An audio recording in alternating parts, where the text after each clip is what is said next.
जहां अवतार एक में पृथ्वीवासी जिन्होंने अपना डेरा बनाया आकाश में, जिस वजह से पेंडोरा ग्रह के निवासी इन्हें आकाशवासी कहते थे, उन्होंने पेंडोरा ग्रह पर भारी मात्रा में मिलने वाले अनऑब्टेनियम पत्थर, जो कि पृथ्वी पर 1 किलो ही लगभग 100 करोड़ का मिलता है, उसकी लालच में आरडीए यानी रिसोर्स डेवलपमेंट एडमिनिस्ट्रेशन का बेस बनाया आकाश में, जिसे लीड कर रहा था कर्नल कॉरिज, जो कि मिलिट्री कमांडर था इस प्रोजेक्ट का। उसने ओमाटिकाया कबीले पर हमला किया, जिसके निवासी, जिन्हें नावी कहा जाता है, उन्होंने जेक सली, जो कि पहले इंसान था और आरडीए प्रोजेक्ट का हिस्सा था, पर आरडीए प्रोजेक्ट के लिए उसे अवतार में ट्रांसफॉर्म कर दिया गया था, जो कि बाद में नावी की साइड हो गया, ताकि नावी को पृथ्वीवासियों के कहर से बचा सके। उसके साथ मिलकर आकाशवासियों का सामना किया और कॉरिज को मारकर अपनी जीत हासिल की। वहीं अवतार 2 द वे ऑफ वाटर में पहली कहानी को आगे बढ़ाते हुए कर्नल कॉरिज के मरने के बाद सभी पृथ्वीवासी नावी के सामने सरेंडर कर देते हैं और कुछ लॉयल इंसान और कर्नल कॉरिज के बच्चे स्पाइडर, जो कि उस समय स्पेस ट्रैवल नहीं कर सकता था, के अलावा सभी पृथ्वीवासियों को पृथ्वी पर भेज देते हैं। पर पृथ्वीवासियों ने फिर से टेक्नोलॉजी की मदद से कर्नल कॉरिज का अवतार बना दिया, जो कि जेक सली और उसके परिवार से बदला लेना चाहता था। कर्नल ने ओमाटिकाया कबीले को बर्बाद कर दिया था, इसलिए जेक अपने फैमिली के साथ ओमाटिकाया कबीले को छोड़कर दूर मेटकायना रीफ के कबीले, जो कि एक समुद्री कबीला था, वहां छुपकर रहने लगता है। लेकिन कर्नल उन्हें वहां भी खोज लेता है, पर फाइट में फिर से जेक सली की ही जीत होती है और कर्नल कॉरिज घायल हो जाता है। जेक सली को लगा कि कर्नल मारा गया, पर कर्नल को उसका बेटा स्पाइडर, जो कि जेक के परिवार में ही बचपन से रहता था, उसने बचा लिया, पर वो कर्नल के साथ जाने से इनकार करके जेक के पास वापस चला जाता है। लड़ाई में जेक के छोटे बेटे लोआक की गलती की वजह से नित्यम की भी मौत हो जाती है, इसलिए नेतिरी यानी जेक सली की वाइफ और नित्यम की माँ स्पाइडर से नफरत करती थी, क्योंकि स्पाइडर पृथ्वीवासियों की ही संतान था, जिन्होंने उनका सब कुछ बर्बाद कर दिया, उनके बेटे नित्यम को मार दिया।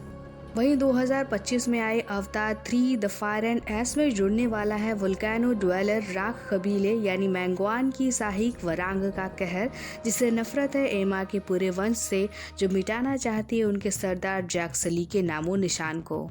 जैक सली के बड़े बेटे नित्यम और मेटकायना कबीले के काफी लोगों के मारे जाने के बाद जैक सली ये डिसाइड करता है कि वो अब मेटकायना कबीले को भी छोड़ देगा, पर मेटकायना कबीले के सरदार टोनोवारी ने जैक सली को अपने कबीले में शामिल कर लिया। वहीं स्पाइडर ने अपने पिता कर्नल कॉरिज के अवतार को मरने से तो बचा लिया, पर उसके साथ जाने से मना कर देता है। उसके बजाय वो जेक के पास वापस चला जाता है। जैक और फैमिली नित्यम के मौत के गम में जी रहे थे। वहीं लोआक, जो कि सीरीज का नैरेटर भी है, वो अपने भाई के मौत का जिम्मेदार खुद को मान रहा था। भविष्य में आरडीए के हमले से बचने के लिए जैक और उसके बच्चे आकाशवासियों के डूबे शिप से गन एंड आर्मर्स निकालकर अपने पास इकट्ठा कर रहे थे और स्पाइडर उन बंदूकों को चलाने का तरीका बता रहा था। तभी मेटकायना कबीले का सरदार टोनोवारी आ जाता है और कहता है कि ये नावी के तौर तरीके नहीं है। टोनोवारी की पत्नी रोनाल कहती है कि हमारे कुल में लोहे के हथियारों की मनाही है, इसे छूने से दिल में जहर बढ़ता है, हमें रास्ता हमारी सर्वशक्तिमान माँ एवा दिखाएगी। तुम्हारा बेटा नहीं रहा, घर में शोक फैला है और तुम ये सब कर रहे हो, इस वक्त तुम्हें अपनी बीवी के साथ होना चाहिए। जैक सली कहता है कि हमारा बेटा पुरखों के साथ इसी समंदर में समाया है, यही हमारा घर है, मुझे सबकी हिफाजत करनी है और बंदूकों का सामना मैं भाले से नहीं कर सकता। इस पर टोनोवारी कहता है कि हमने आकाशवासियों को हराया है, इसलिए हमें इन हथियारों की नहीं, आसमानी आतंकी सवार की जरूरत है। तुम्हें टोरुक की सवारी करनी होगी, जैसे तुम पहले करते थे। टोरुक एक ऐसा क्रीचर था जिसकी सवारी करना बहुत मुश्किल था। वो एकरान में सबसे शक्तिशाली था, जिसकी सवारी अब तक सिर्फ 5 नावी पूर्वज ही कर पाए थे, जिनमें एक जैक सली भी था। इसकी सवारी करके जैक ने नावी कबीले का विश्वास जीता था और जैक टोरुक माकटुक बना था। पर जैक सवारी करने से साफ मना कर देता है और कहता है कि खूंखार जानवरों की सवारी से आप खुद खूंखार बन जाते हैं, फिर जितना खून बहे कम लगता है। पिछली लड़ाई में जो हुआ उसके बाद मैं टोरुक माकटुक कभी नहीं बनूंगा। टोनोवारी कहता है कि तुम टोरुक माकटुक थे और हमेशा रहोगे। आरडीए बेस पर डॉक्टर इयान, जो कि एक समुद्री जीव वैज्ञानिक है, उसने बताया कि शिप के मलबे के आसपास किसी नाविक की लाश नहीं मिली। ये सुनकर कर्नल समझ जाता है कि जैक अभी जिंदा है। इधर जैक तीर पर छोटी छोटी रॉकेट लगाकर नेत्री को देता है, पर नेत्री उसे जमीन पर फेंक देती है, क्योंकि नावी लोग लोहे को श्रापित मानते हैं। जैक कहता है कि वो एक फौजी है, गोले बारूद का सामना वो चाकू से नहीं कर सकता और ना ही भाग सकता है, या क्या तुम्हारी एवा माँ रास्ता दिखाएंगी? पर माँ एवा तब कहाँ थी जब हमारा बच्चा मारा गया। नेत्री उसे चुप कराते हुए कहती है कि मेरी जिंदगी में अब कुछ नहीं रहा। मेरे अपने, मेरा बच्चा, मेरी जंग, यहाँ तक कि बाबा की धनुष भी टूट गई। बचा है तो सिर्फ माँ एवा पर मेरा भरोसा कि सब कुछ माँ एवा की मर्जी है और वही सब कुछ सही करेगी। जैक रोती हुई नेत्री को गले लगाते हुए कहता है कि तुम्हारा परिवार तुम्हारे साथ है, मैं तुम्हारे साथ हूँ, मैं तुमसे बहुत प्यार करता हूँ, मैं हमेशा तुम्हारे साथ रहूँगा। रात में सोते समय स्पाइडर के मास्क का ऑक्सीजन खत्म हो गया और अलार्म बीप करने लगता है। काफ़ी खोजने के बाद दूसरा ऑक्सीजन मास्क मिलता है तो जाकर स्पाइडर की जान बचती है। स्पाइडर को ऑक्सीजन मास्क की ज़रूरत इसलिए पड़ती है क्योंकि पेंडोरा ग्रह की हवा पृथ्वीवासियों के लिए जहर होती है, इसलिए वो मास्क लगाकर रहते हैं। जैक सली इस वाकये से परेशान होने लगता है कि कहीं फ्यूचर में अगर मास्क नहीं रहा तो स्पाइडर कैसे जिंदा रहेगा। अगली सुबह हवाई सौदागर मेटकाइना पर आता है तो जैक सौदागर से बात करके स्पाइडर को हाई कैंप में डॉक्टर नॉम के पास छोड़ने को कहता है। जब जैक अपने परिवार से स्पाइडर के जाने की बात बताता है तो उसके बच्चे जैक से काफ़ी नाराज़ हो जाते हैं, लेकिन अगर स्पाइडर यहाँ रहा तो उसके जान को खतरा होगा, ये सोचकर जैक नहीं मानता है। पर बच्चों का मन रखने के लिए जैक कहता है कि हम सब साथ में चलेंगे ताकि वहाँ पर आप लोग अपने नानी मुआट से भी मिल सको। ये सुनकर सभी जाने के लिए मान जाते हैं।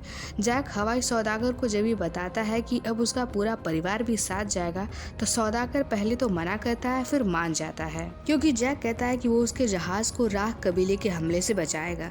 जब जैक हवाई सौदागर के जहाज पर अपने परिवार के साथ हाई कैंप के लिए जा रहा था तो आरडीए बेस ने उनके जहाज को ट्रैक कर लिया और कर्नल को एक बार फिर मौका मिल गया जैक पर हमला करने का। वहीं रास्ते में राख कबीले अपने सहायक सरदार वरांग के ऑर्डर पर हवाई जहाज पर हमला कर देते हैं। जैक और नेत्री बच्चों को जहाज में छुपे रहने का बोलकर अपने एकरान से वरांग से लड़ने के लिए आ जाते हैं। राख कबीला हवाई जहाज पर आग लगा देते हैं, इसलिए बच्चे जहाज से कूदकर अपने घायल एकरान पर सवार हो जाते हैं और घायल एकरान बच्चों को जमीन पर उतारकर मर जाता है। वहीं वरांग ने नेत्री पर तीर चलाकर उसे घायल कर दिया और नेत्री एकरान से गिरकर जंगल में लताओं से उलझते हुए जमीन पर बेहोश गिर पड़ती है। जैक भी लड़ते लड़ते नेत्री से अलग हो गया था और बच्चे जैक और नेत्री दोनों से। तभी स्पाइडर का ऑक्सीजन मास्क भी खत्म होने लगता है, इसलिए स्पाइडर लोआक से मास्क लेने के लिए जहाज पर वापस जाने को कहता है। पर दोनों झाड़ियों में छुपकर देखते हैं कि राख कबीले के नावी उनके नावी को बेरहमी से मार रहे थे। तभी एक राख कबीले वाला लोआक और स्पाइडर को देख लेता है और उनका पीछा करने लगता है। लोआक अपनी जान बचाने के लिए बंदूक से राख नावी को शूट करके मार देता है और वो अपने भाई बहनों के साथ वहाँ से भाग जाता है। वरांग जब अपने नावी के शरीर पर गोली देखती है तो चकरा जाती है। बंदूक और गोली उसके लिए नई चीज थी जिसने पल में उसके नावी की जान ले ली। वो फिर से लोआक और स्पाइडर का पीछा करने लगती है। लोआक अपने भाई बहनों के साथ नदी के रास्ते होते हुए वरांग से दूर निकल जाता है। इधर जैक जब नीचे आता है तो अपने परिवार को न पाकर परेशान होने लगता है। उनका रेडियो भी काम नहीं कर रहा था। वहीं स्पाइडर की मास्क देखकर जैक और परेशान होने लगता है। जंगल में नेटरी का घायल एकरान जब उसके पास आता है तो नेटरी किसी तरह एकरान पर बैठकर हाई कैंप में अपने माँ और डॉक्टर नॉम के पास इलाज के लिए जाती है। इधर लोआक अपने भाई बहनों के साथ नदी के किनारे से जा रहा था, तभी स्पाइडर का oxygen mask critical low level पर आ गया था। लोआक कहता है कि हम जहाज से इतना दूर आ गए हैं कि हमारी रेडियो फ्रीक्वेंसी डैड के रेडियो से कनेक्ट नहीं हो पा रही। ऐसे में डैड हमें नहीं खोज पाएंगे, इसलिए हमें जंगल के रास्ते जहाज तक जाना होगा। उधर जहाज पर जब जैक अपने परिवार को खोज रहा था तभी कर्नल कॉरिड जैक पर अटैक कर देता है। जैक कहता है कि स्पाइडर अपना मास्क जहाज पर ही भूल गया है, अगर उसे मास्क नहीं मिला तो वो मर जाएगा।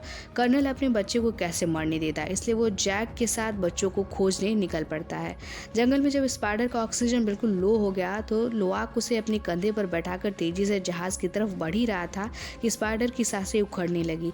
तभी किरी को स्पिरिट ट्री का एक बीज जो कि प्योर सोल माना जाता है उसके सामने आ जाता है। किरी स्पाइडर को जमीन पर लेटाने को बोलती है ताकि वो माँ एवा से मदद मांगे, पर लोआक प्रार्थना की जगह ऑक्सीजन मास्क के लिए जाने लगता है। तो जैसे एवा खुद किरी के अंदर से आवाज देकर लोआक को रोक देती है। लोआक स्पाइडर को जमीन पर लेटा देता है। किरी अपना कुरू जंगल के जड़ों से जोड़ती है और पवित्र बीज को स्पाइडर के मुंह में डालकर एवा से स्पाइडर की जान बचाने की प्रार्थना करने लगती है। तभी वो सभी जड़ें चमकने लगती हैं और तेजी से बढ़ने लगती हैं, जैसे फंगस का माइसीलिया हो। जड़ें स्पाइडर के पूरे बॉडी को कवर कर लेती हैं, यहाँ तक कि वो जड़ें नाक से होते हुए स्पाइडर के शरीर के अंदर चली जाती हैं। कीरी की भी बॉडी उस समय चमक रही थी। जुड़ाव के कारण कीरी की हालत खराब होती जा रही थी, पर स्पाइडर में कोई सुधार न देखकर लोआक कीरी के कुरू को जड़ों से अलग कर देता है और उन्हें लगने लगा कि स्पाइडर मर गया। पर तभी स्पाइडर की बॉडी मूव करने लगती है और जादू तो ये होता है कि स्पाइडर अब बिना मास्क के पेंडोरा के वातावरण में सांस लेने लगा। यानी एवा ने स्पाइडर को एक्सेप्ट कर लिया और उसे भी नावी के रूप में बदल दिया और स्पाइडर के पास भी एक छोटा सा कुरू उगने लगा। स्पाइडर नावी की तरह खुली हवा में खुद को सांस लेते देख खुशी से झूमने लगता है। तभी वहाँ राग कबीले ने उन बच्चों को घेर लिया। उसी समय जैक एंड कर्नल भी बच्चों को खोजते हुए आ पहुंचे। झाड़ियों से छुपकर जैक और कर्नल स्पाइडर को बिना मास्क सांस लेते देख हैरान होते हैं। वहीं वरांग भी स्पाइडर को देखकर हैरान होती है। फिर वरांग लोआक से बंदूक को चलाने का तरीका पूछती है, पर लोआक कहता है कि इसमें गोलियां नहीं है, इसलिए नहीं चल सकती। वरांग लोआक के झूठ को समझ जाती है और लोआक की छोटी बहन टुक को मारने का आदेश देती है, तो लोआक मजबूर होकर उसे बताने के लिए मान जाता है। पर तभी कर्नल और जैक कबीले पर हमला कर देते हैं, लेकिन वरांग चालाकी से अपना कुरू कर्नल के कुरू से जोड़कर कर्नल को टॉर्चर और कंट्रोल करने लगती है।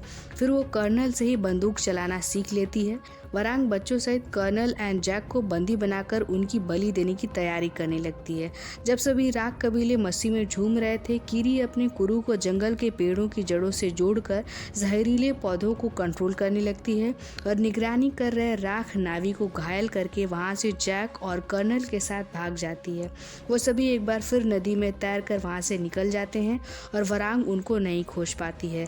इधर हाई कैंप पर डॉक्टर नॉम सर्जरी करके नेत्री का तीर निकाल देते हैं।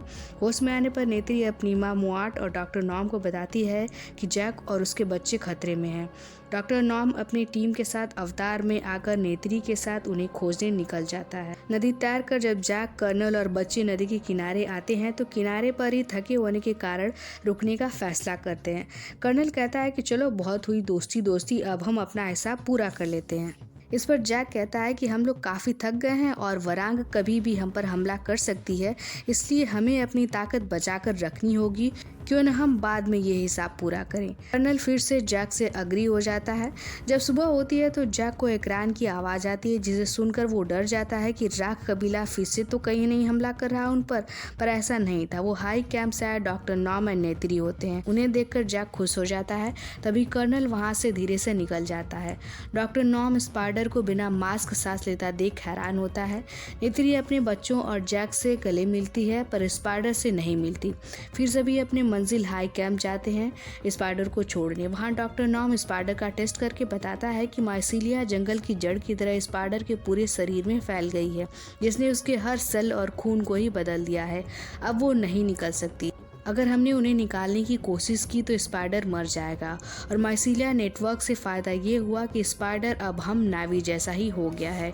ये सुनकर जैक परेशान होकर डॉक्टर नॉम से कहता है कि अगर आरडीए वालों को ये पता चला और वो इसे बनाने में सफल हो गए तो धरती के हर इंसान को पेंडोरा पिला देंगे और पेंडोरा को तहस नहस करके नावी को गुलाम बना लेंगे।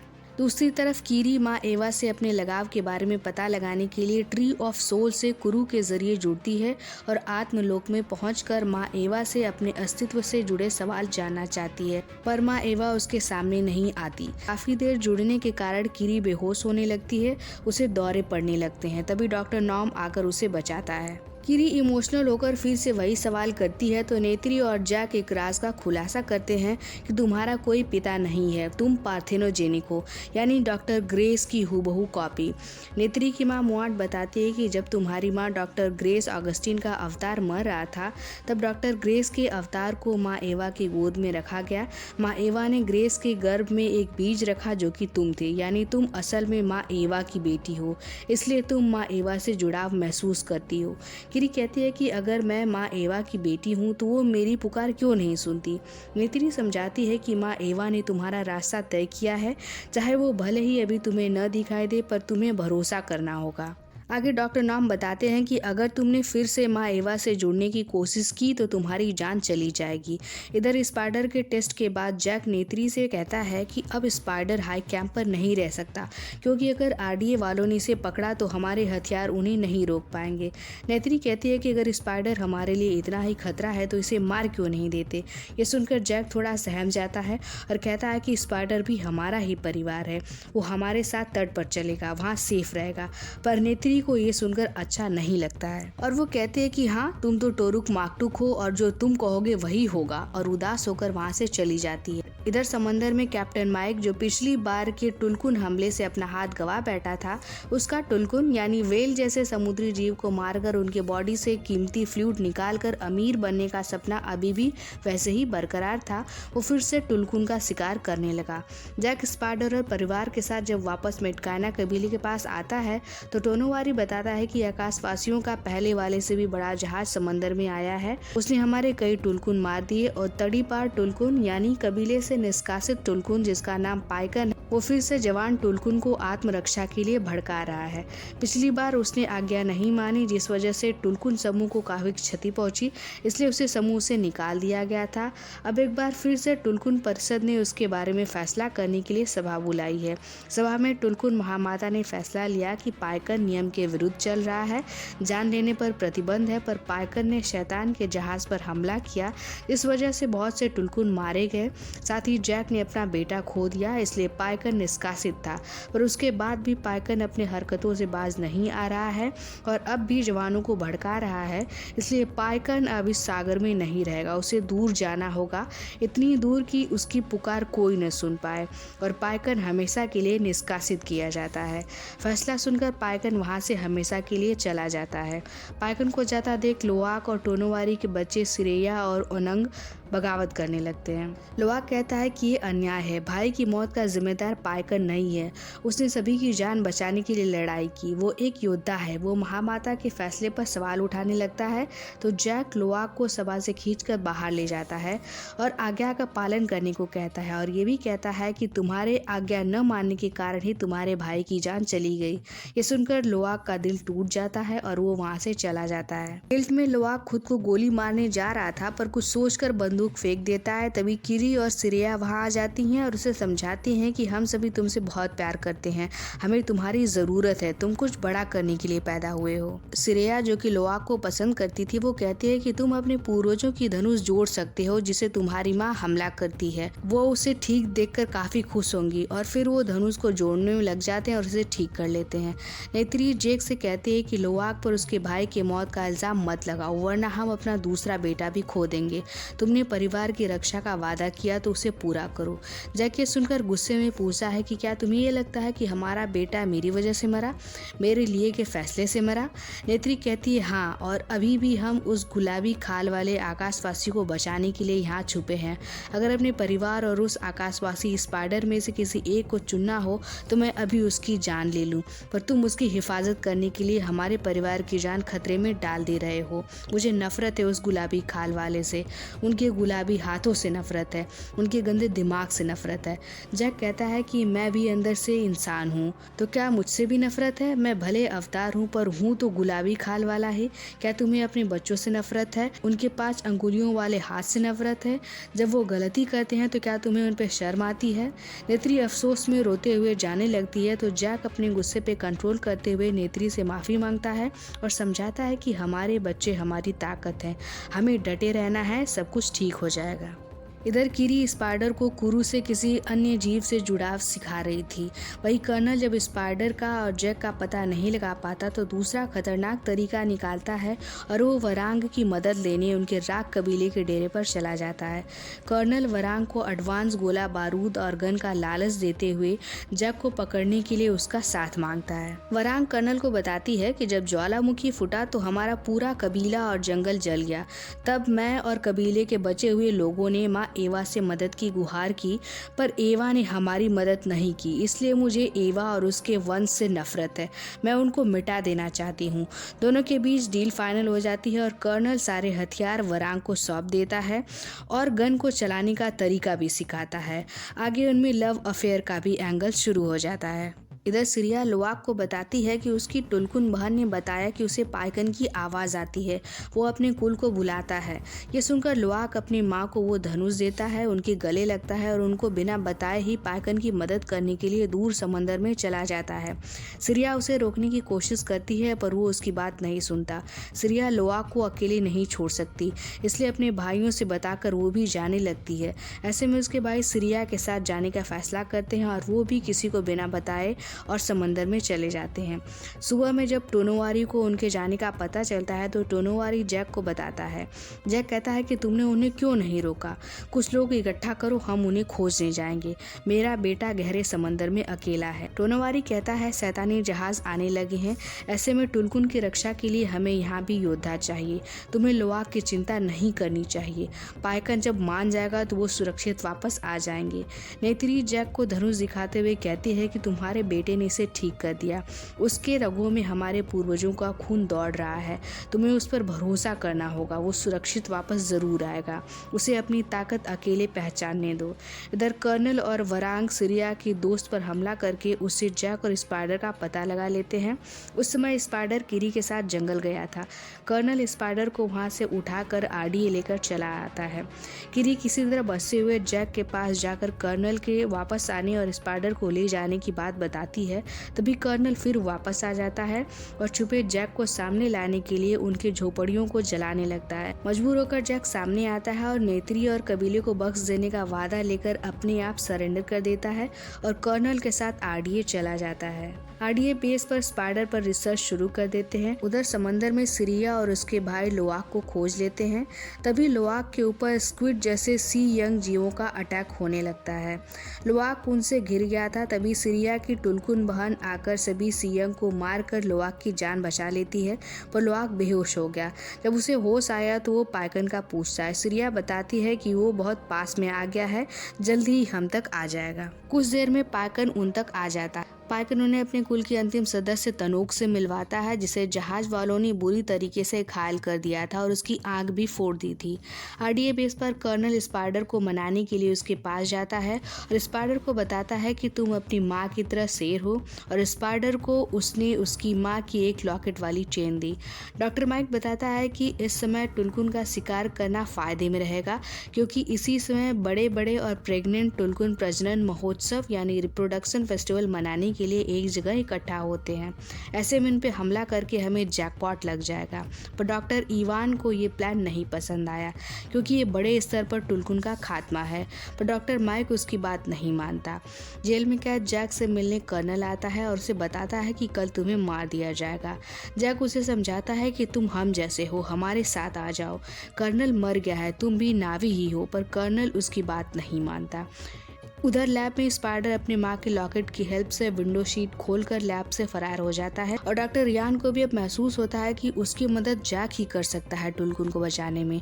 इसलिए वो एक बड़े बुलडोजर से शीशे वाली कंटेनर जिसमें जैक कैद था उसे तोड़ देता है और जैक वहाँ से भागने में सफल हो जाता है। जैक जब यान से उसके बचाने का रीज़न पूछता है तो यान बताता है कि बड़े लेवल पर होने वाले टुलकुन का खात्मा और उनका शिकार तुम ही रोक सकते हो। इधर नेत्री भी जैक को बचाने के लिए बारूद वाली तीर आखिर में उठा ही लेती है और राग कबीले के कुछ लोगों को मारकर उनसे IFFID लेकर उनके ही रूप में आकर आरडीए बेस में घुस जाती है और वरांग की कुरु काटने की धमकी देकर जैक कहाँ कैद है उसका पता पूछ लेती है। पर तभी कर्नल आकर नेत्री पर हमला करके वरांग को बचा लेता है, पर नेत्री वहां से किसी तरह बचकर जैक को खोजने लगती है। स्पाइडर भी लैब से भागकर जैक को खोजकर उसे प्रोटेक्ट करके बाहर ले जाने लगता है। तो आरडीए जनरल स्पाइडर पर हमला करने को बोलती है, पर कर्नल अपने बेटे को मारने से मना कर देता है और स्पाइडर इसका फायदा उठाकर जैक को बाहर लाता है और नेत्री वहां आ जाती है और तीनों एकरान पर बैठकर आरडीए से बाहर चले जाते हैं। काफी दूर जाने पर नदी के किनारे जैक एकरान से उतरकर नेत्री से अकेले में कुछ बात करने को बोलता है। जैक नेत्री से कहता है कि हम कहीं भी छुप जाए कर्नल हमें खोज ही लेगा और फिर वो स्पाइडर को ले जाकर उस पर रिसर्च करेंगे और यहाँ रहने का तरीका पता लग जाने पर इंसानों को यहीं बसाने के लिए नावी को खत्म कर देंगे। नावी समुदाय को मैं खतरे में नहीं डाल सकता, इसलिए हमें स्पाइडर को मारना ही होगा। जैक की ये बात सुनकर नेत्री उससे सहमत नहीं होती। स्पाइडर ने आरडीए बेस पर जैक की जान बचाने के लिए अपनी जान खतरे में डाली। ये बात नेत्री के दिल को छू गई थी। अब नेत्री को स्पाइडर के प्रति लगाव होने लगा था, इसलिए वो जैक को ऐसा करने से मना करती है। पर जैक स्पाइडर को जंगल के बीच में ले जाकर उसका गला काटने की कोशिश तो करता है, पर उसका दिल उसे ये नहीं करने देता। जैक चाकू देखकर स्पाइडर को गले लगाकर रोने लगता है। तभी नेत्री भी आ जाती है और स्पाइडर को सही सलामत देखकर खुशी से रोने लगती है। नेत्री ने स्पाइडर को पहली बार गले लगाया और उसे अपने परिवार का हिस्सा स्वीकार कर लेती है। जैक अब दूसरा रास्ता अपनाता है और टोरुक के पास जाता है और उसकी सवारी करते हुए मेटकाना रीफ पर वापस आता है। टोरुक माकटुक को देखकर कबीला खुशी से झूम जाता है। जैक टोनोवारी से कहता है कि वो सभी कबीलों को लड़ाई के लिए तैयार करे। टोरुक माकटुक का बुलावा पाकर सभी कबीले लड़ाई के लिए तैयार हो जाते हैं। टुलकुन सभा में जैक प्रजनन महोत्सव में होने वाले जनसंहार के बारे में बताता है और महामाता से भी मदद की बात कहता है, पर टुलकुन महामाता अपनी जान न लेने वाले नियम पर कायम रहती हैं और लड़ाई से इनकार कर देती हैं। तभी लोवाक साथियों के साथ पाइकन और आखिरी टुलकुन तनोक के साथ वहां आ जाता है और सारी बातें बताता है और ये भी कहता है कि अगर पाइकन को समूह में फिर से शामिल न किया गया तो हम बगावत करेंगे। सिरिया और उसके भाई भी लोवाक के साथ हो जाते हैं। ऐसे में टुलकुन माता सोचने का समय मांगकर चली जाती हैं। अगली सुबह डॉक्टर माइक अपने जहाज के साथ टुलकुन पर अटैक करने लगता है। तभी टुलकुन महामाता आरडीए शिप पर अटैक कर देती हैं और उन्हें अटैक करता देख सभी कबीले वाले खुश हो जाते हैं और ताकत के साथ आरडीए शिप को तबाह करने लगते हैं। वो जीतने ही वाले होते हैं कि एंट्री करता है कर्नल, वो भी वरांग के झुंड के साथ। जैक के लोगों पर हमला करके सभी को मारने लगता है। लड़ाई में रोनाल्ड, टोनोवारी, नेत्री, जैक सभी घायल होने लगते हैं। अपने लोगों को घायल और मरता देख कीरी माँ एवा से मदद के लिए समंदर में कूदकर सोल ट्री से जुड़ने लगती है, जिसमें स्पाइडर और टुक उसकी मदद करते हैं। कीरी को माँ एवा की झलक दिखी ही थी कि धमाका से उसका कनेक्शन टूट जाता है। घायल रोनाल एक बच्ची को जन्म देती है, उसका नाम प्रिल रखती है और उसके परवरिश का जिम्मा नेत्री को सौंपकर मर जाती है। जैक और उसका एकरान घायल होकर पानी में गिर जाता है। इधर कर्नल और वरांग टुक और नेत्री को बंधक बना लेते हैं और वरांग नेत्री को प्रताड़ित करने लगती है। कर्नल नेत्री का रेडियो लेकर जैक को बताता है कि उसने नेत्री को कैद कर लिया है, इसलिए जैक जहाँ भी छुपा है वहाँ से आ जाए और स्पाइडर को भी अपने साथ लेकर आए। अब उसका खेल खत्म हो गया है। इधर डॉक्टर माइक टुलकुन पर हमला कर देता है, पर वो जैसे ही हमला शुरू करता है माँ एवा ने अपना चमत्कार दिखाया और स्पिरिट ट्री जगमगाने लगा। भारी मात्रा में सीयंग आकर शिप पर हमला करके सैनिकों को मार डालती हैं। हमले में डॉक्टर माइक जहाज से नीचे गिर गया तो उसी समय तनोक उसे दबोचकर मार डालती है। घायल टोरुक भी जोर से चिंगाड़ता है तो उसके कुल के सभी एकरान उड़कर आते हैं और राख कबीले पर हमला करके उन्हें मार डालते हैं। जैक घायल हो गया था, इसलिए वो लोआक को अपने साथ लेकर आरडी शिप पर जाता है। उधर कीरी और स्पाइडर स्पिरिट ट्री से जब वापस आते हैं तो देखते हैं कि उनका परिवार कैद है। वरांग जब नेत्री को परेशान कर रही थी तभी कीरी अपनी कुरु से वरांग के कुरु को जोड़कर माँ एवा की ताकत को दिखाती है, जिससे वरांग की हालत ही खराब हो जाती है और वो वहाँ से भाग जाती है। इधर स्पाइडर कर्नल के सामने सरेंडर करते हुए सौदा करता है कि कर्नल पूरे परिवार को छोड़ दे तो वो उसके साथ चलने के लिए तैयार है। कर्नल भी उसकी बात मान जाता है, पर राख कबीले वाले फिर से नेत्री पर हमला करने लगते हैं, लेकिन लोआक उनको बंदूक से मार देता है। इधर टोरुक खुद आरडीए के जहाज को तोड़ देता है, जिससे जहाज का इंजन खराब हो जाता है और जहाज समंदर के मैग्नेटिक फोर्स को झेल नहीं पाती और उसमें आग लग जाती है। लोआक टुक, कीरी और नेत्री को लेकर उड़ जाता है और जैक, स्पाइडर और कर्नल लटकते पत्थरों पर कूद जाते हैं, जहां कर्नल और जैक में घमासान लड़ाई होने लगती है। स्पाइडर जैक को बचाने के लिए कर्नल के हाथ पर तीर मार देता है, पर लड़ाई में अचानक से स्पाइडर पत्थर से गिरने लगता है, पर हवा में लटकते स्पाइडर को कर्नल और कर्नल को पत्थर पर से जैक हाथ पकड़कर गिरने से बचा लेता है और उन्हें खींचकर ऊपर पत्थर पर ले आता है। जैक ने कर्नल की भी जान बचा ली। ये देखकर कर्नल का दिल थोड़ा पिघल गया और वो लड़ना बंद कर देता है, पर तभी नेत्री वहां आ जाती है और कर्नल पर हमला करने लगती है तो जैक नेत्री को रोक देता है, पर कर्नल खुद चट्टान से कूद जाता है और इस तरीके से युद्ध तो समाप्त हो जाता है। पर वरांग और कर्नल अभी भी मरे नहीं थे, यानी सीजन 4 में फिर से हमें इन्हें देखने को मिलेगा। नया सवेरा होता है, पाइकन अपने कुल में वापस आ जाता है। कबीले वाले रोनाल की बच्ची का स्वागत करते हैं और स्पाइडर भी स्पिरिट ट्री से जुड़कर आत्मलोक में कीरी के साथ सभी पूर्वजों से मिलता है, जहाँ सभी पूर्वज स्पाइडर को नावी के रूप में स्वीकार करते हैं और उसे अपने कुल में शामिल करके स्पिरिट ट्री का हिस्सा बना देते हैं। कीरी और स्पाइडर एक दूसरे को पसंद करते थे, इसलिए उनका रिश्ता भी स्वीकार कर लिया जाता है और मूवी यहीं पे खत्म हो जाती है। मिलते हैं नेक्स्ट मूवी के साथ। Till then bye bye.